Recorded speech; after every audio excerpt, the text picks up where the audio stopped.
And welcome to another exciting episode of the Super Fantastic Exchange. My name is Gary, and guys, I cannot tell you how excited I am today to bring to you none other, somebody that I found to be incredibly inspirational, Cassa Grant. Guys, y'all give it up. Can you hear them, Cassa? They're like, hear them. Oh my God. Just like the roar of the crowd. It's amazing. Exactly. Well, hey, Cassa, I want to give you a chance to introduce yourself to everybody and share a little bit about who you are and what you do. Yeah, thank you so much. And thank you for having me. I really appreciate it. I love your show. So, well, my name is Cassa Grant, and I am a coach for offbeat leaders. And so those are generally people who have found themselves in a leadership role, but didn't necessarily follow what I would do, is I'm doing air quotes, but like a traditional path towards it, right? So, you know, depending on, I mean, we've all had careers that have just, well, not all of us, but I certainly have been all over the place. And all of a sudden we find ourselves like, oh, actually, I'm in this leadership role. I like it, but I still, you know, I'm a funky, like I've gone to Burning Man many times, or, you know, whatever part of your identity that might make you feel like you're not necessarily like maybe legit as a leader. And I think, again, that's everybody has imposter syndrome to a degree, but it can be like the background that makes people feel a little bit more self-conscious about those kinds of things. So that's who I work with. That's who's basically been attracted to me, which is great because I'm an offbeat leader too. So yeah, I've been doing that for a couple of years now. I really love it. I learned so much from my clients, and just helping them show up as the kind of leader that they'd want to follow. Yeah, absolutely. And I love how you say offbeat and funky leaders. Yeah. Doesn't that just describe us all? Exactly. In some respect. In some respect, it does. Yeah, it totally yeah. does. And I think that's right. what makes, leaders unique and followable, is when they are offbeat and funky, because it goes against what you would define as a traditional leader. And I imagine a lot of people find somebody that's offbeat and a little funky followable. Absolutely. Because I mean, it's something that we identify. And I think as the world gets a little more casual overall, yeah. You know, we want to be a little more authentic. We want to show up as the whole, like, not that you're an oversharer by any means, but make sure that you're showing up with the parts of yourself that make you, you know, and that could be that you were like a skateboarding competitor 20 years ago or something, you know, things like this, where, you know, even though you're in a different type of role now, I mean, and I guess maybe this is unique to middle-agers like myself, but, you know, you're in a different type of situation now, but you still have this really cool background. And so I want people to own that. Like, you know, I say, own your weird, because it really, it does help people connect with you. And it ultimately makes you more interesting too, frankly. So, you know, there's nothing wrong with that. No. And so it's just a matter of figuring out how to translate those stories in a way that's going to really be relevant to the people who you're trying to connect with. Absolutely. And then I totally believe when you're authentic, that's when you really start resonating with the people in your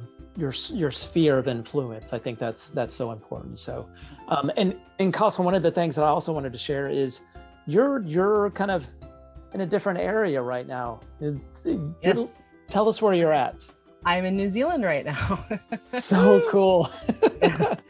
Guys, this is an international super fantastic exchange. So I'm super excited to share this with you guys. Pretty neat. And I have to tell you too, so I've been Rad Awesome for like 15 years. Like, I basically changed my middle name to that on Facebook. So when I saw Super Fantastic, I was like, oh, yes, he's another, I don't know, superlative combiner. You know? Yeah, a little offbeat and funky.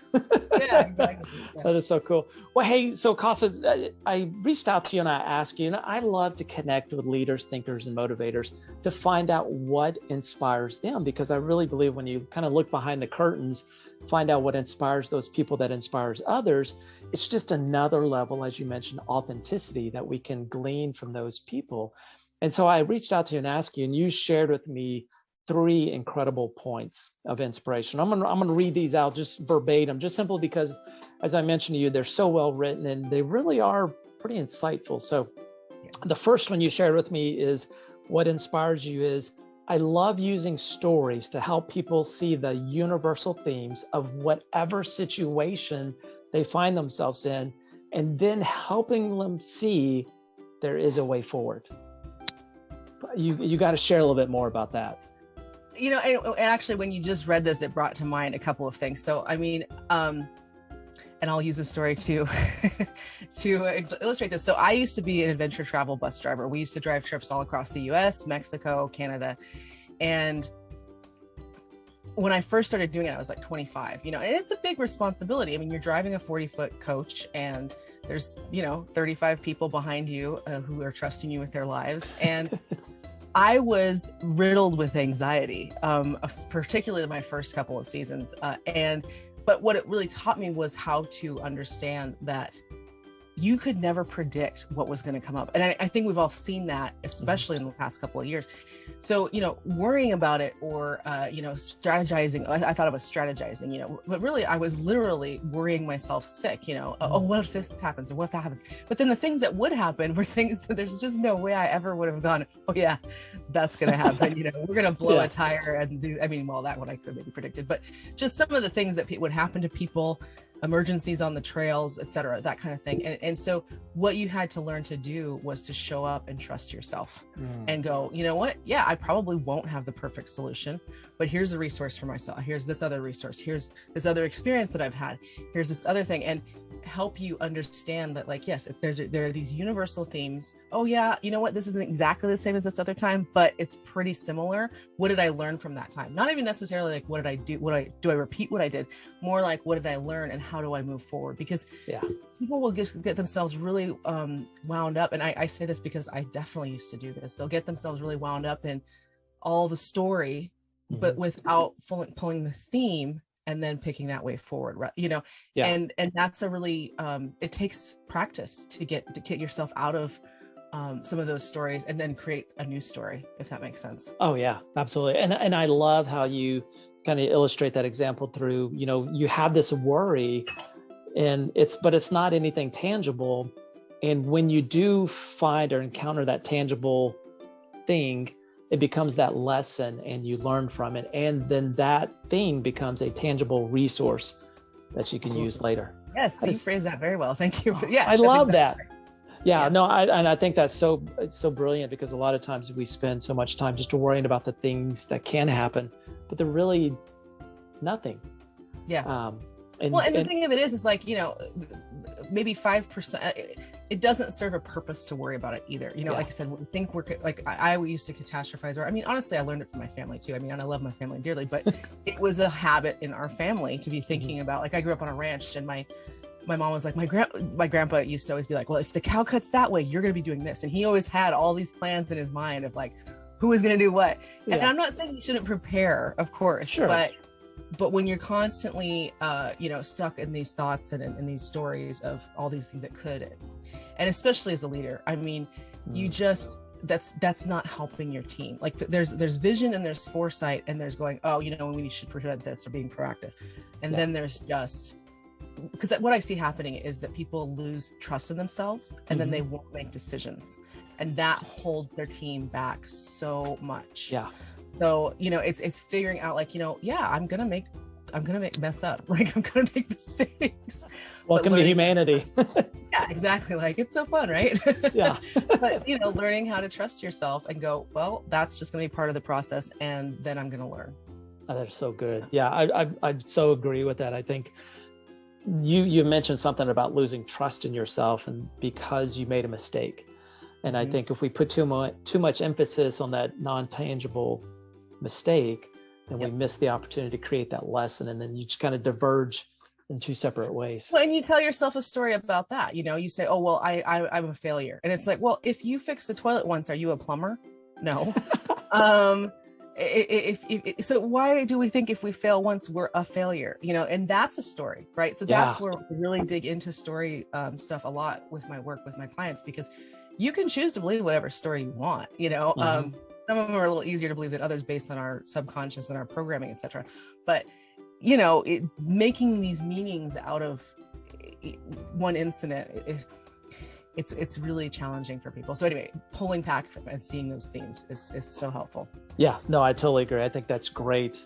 Pulling back to the big picture and not focusing on that one thing. So good. All right. So the second thing you shared with me, I love as well. And again, I highlighted the whole sentence and I'm like, I just got to read this whole thing. So I asked you again, what inspires you? You said our unique experiences make us stronger leaders, even if we worry they don't. You got to expand on that one. This is so good. Well, yeah. And this speaks to the offbeat leader, right? So, yeah.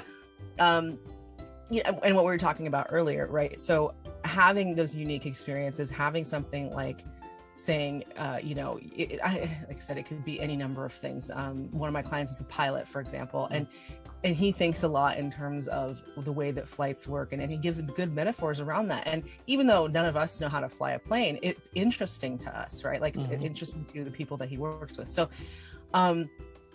it's like I said, it's all about the theme of the story. You don't have to tell a story I worked in Antarctica for 5 years, and I'll tell stories about that. And so the part of it that you don't get is, working in Antarctica, right? But the part that you would get is working for a huge government bureaucracy, having operational challenges, having logistical challenges, having to think on your feet. Like all of those things are still very universal. So, we don't want to be monopolizing conversations and always telling stories about the one thing to try to make ourselves feel. That's a whole other story. I don't think people who worry about this are doing that. Excuse me. But that's what keeps them from doing it, because they worry they're going to be perceived as a blowhard or whatever, right? Like pompous. So it's kind of, I think if you have any self-awareness and you're worried about it, you're not going to do it. So quit worrying about it because it's already crossed your mind. But those kinds of stories make us more relatable. They make us more interesting. And this is something that I talk about a lot, is like how a lot of the people that I work with, they worry that they're not being understood. And I mean that in terms of, communicating vision, communicating the direction of the company. They worry that they're not being interesting. And this is the one that taps into that. And so, if you're just telling stories about TPS reports, you're not being interesting, right? So you can use these unique experiences to help add that interest in, right? And then they also worry that they're not inspiring change. And when you can get that buy-in through being interesting, that's when you start to inspire change. That is so cool. And that I really do believe as we go through time, it creates those experiences. And you talked about it earlier about those experiences create the authentic you. Yes. And that authentic you is what other people could find inspiring and helps them understand you, because you're offbeat and funky like them. Exactly. Exactly. And that's values-based. When people can connect with you on a values level, like, so for one of my highest values is freedom. And that is who I tend to attract, is people who also value freedom. So they can see those values in those stories. And then we start to align ourselves, and then it's easier for us to, essentially be persuaded by. That sounds manipulative, but it's true. As a leader, you do need to be changing people's minds. You need to be persuading them on many levels. So that will help you build that social capital and that relationship equity, so that you can, when it matters, they trust you and they will follow you, essentially. Yeah. What a great word, social capital. I think that's what an interesting concept. And I don't know if I've ever heard that before, but I really believe I'm going to mark that one down, because I think that's an interesting concept. As leaders, you create social capital. Now, even though people may not agree with your decision, because you have that social capital, they're invested in who you are and trust, and because you're authentic and you're offbeat and funky. Exactly. So good. Man, Cassa, I think you're creating a new hashtag, social capital. Well, and it's something I actually have written a few. I'll send you some of my posts, but because I do find it really interesting, and it's that. But it's so easy. So there's this theory around, and actually I think it's from Gary Chapman's book, The 5 Love Languages, or maybe it's a different one. I can't remember, but basically they talk about, out of for healthy relationships, and I think they are talking about romantic, but I think this applies to any relationship. But for every negative interaction, there should be at least 5 positive ones. And that's how I think about building up that bank, because with our negativity bias, it's easy for us to just focus on the one, rather than remember those 5 positive ones, right? So if it's only just like 1 positive to 1 negative, that relationship is going to have it's going to be in the red, like it's not going to have a good balance on its sheet. So thinking about it that way too, of like when you're banking this social capital, it's also helping you create that trust. That is so good. And I love that, because when you're putting in positive, or withdrawals of your social capital. And I think you really got to constantly put, deposits in there to build that social capital. So good. Definitely. Just share with you, I don't know if you've read Gary Chapman's 5 appreciation love languages in the workplace. No. Oh, okay. I will read Amazing. that. Yeah, you got to check that one out as well. I love that first book. It was so good. This one is fantastic, all about the workplace. So I know, a little sidebar, but it's all good. Yeah, we're sharing. All right. So last point, inspirational point, Cassa, that you share with me. It's always worth it to make the effort to try and make things better. You got to tell us more about that one. Well, I was thinking about this. I mean, when you go on podcasts and stuff, you do have to think about like, what are my main messages and things that this is something that I had actually just been saying a lot, but I hadn't really thought about it. But I do believe this. I do believe that, if you see yourself in a situation, it can feel really hard to even get started to try, and I've been there a million times, right? It's just like, well, it'll be easier to do this. And, it's just easy to tell ourselves, again, stories around what this is. But I think that for me, it's those little baby steps is the way that that's the Atomic Habits, or like habit stacking. If I can just get myself into those little baby steps, I will start to see that cumulative effort. And then you start to look back and go, oh my God, that was so worth it. Like, because I do believe that. And so, I see that with my clients all the time too, right? Like, they're like, well, I could do this and like, well, what would it take? And I'm sure you do this, what would be the obstacles, all of those kinds of things. And then they look back in 4 months and go, man, I'm so glad I tried, it's just getting over that inertia and getting that little bit of a push, so that you're not feeling like it's overwhelming. You're not feeling like it's insurmountable. You start to be able to do it. And I think it is always worth it, because when have you ever gone back and looked, if you're reflecting at your life or your progress, and gone, I really wish I was still, where I was 6 months ago. Right. In terms of personal development or whatever. I mean, certain things you might be, but I think in terms of trying to get better at who you are and how you're showing up is always worth it. Yeah. And showing up is that's a huge first step. And then you start building that momentum, I think Jim Collins in Good to Great talks about the flywheel and building that momentum. And it takes just a nudge, and then you start building that momentum. It's just slowly builds. That is so good. Cassa, you've been amazing. I could talk to you for hours and hours, just because I love the way you're thinking, and I love your authentic, funky, offbeat approach. I'm never gonna forget that. And then social capital. I've got so many takeaways, Cassa. This is super. Thank you. I love our conversation, but we're getting close to the end of their time. Yeah. And so I wanted to give you a chance to share a closing thought. Well, I'm just, thank you so much for having this. And I like, one of the things that really appealed to me about when you reached out, or when we started connecting this way, I just love this idea of super fantastic, because it's like, this is trying to make it better. Let's make things better. Let's try. And it is superlative. It's a little over the top. I mean, actually one of my previous clients is named Larry Fabulous, but it's like, why not? Why not? He'll love that I shouted him out on this.